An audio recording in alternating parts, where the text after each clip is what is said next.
অমিতাভ বচ্চন, যিনি big B বা শাহেনশাহ নামে পরিচিত, হলেন ভারতীয় চলচ্চিত্রের এক কিংবদন্তি অভিনেতা। প্রতি বছর 11ই অক্টোবর তাঁর জন্মদিন পালন করা হয়। ১৯৪২ সালের এই দিনে এলাহাবাদে তাঁর জন্ম। তাঁর বাবা হরিবংশ রায় বচ্চন ছিলেন একজন বিখ্যাত কবি। ৫ দশকেরও বেশি সময় ধরে অভিনয় জগতে দাপটের সঙ্গে বিরাজ করছেন তিনি। অ্যাংরি ইয়াং ম্যান থেকে শুরু করে কৌন বনেগা ক্রোড়পতির সঞ্চালক, বিভিন্ন রূপে তিনি দর্শকদের মন জয় করেছেন।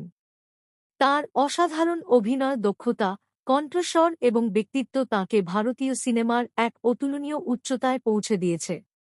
তাঁর জন্মদিনটি সারা দেশের ভক্তরা অত্যন্ত শ্রদ্ধা ও ভালোবাসার সাথে উদযাপন করেন।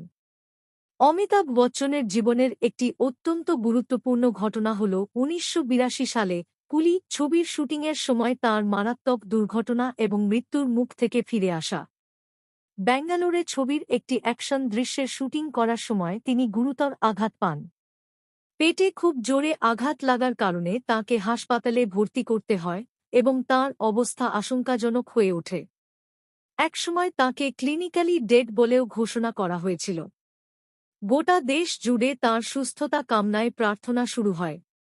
অবশেষে চিকিৎসকদের চেষ্টায় এবং কোটি কোটি মানুষের ভালোবাসায় তিনি অলৌকিকভাবে সুস্থ হয়ে জীবন ফিরে পান। তাঁর ভক্তরা প্রতি বছর ২ আগস্ট দিনটিকে তাঁর পুনর্জন্ম দিবস হিসেবে পালন করেন।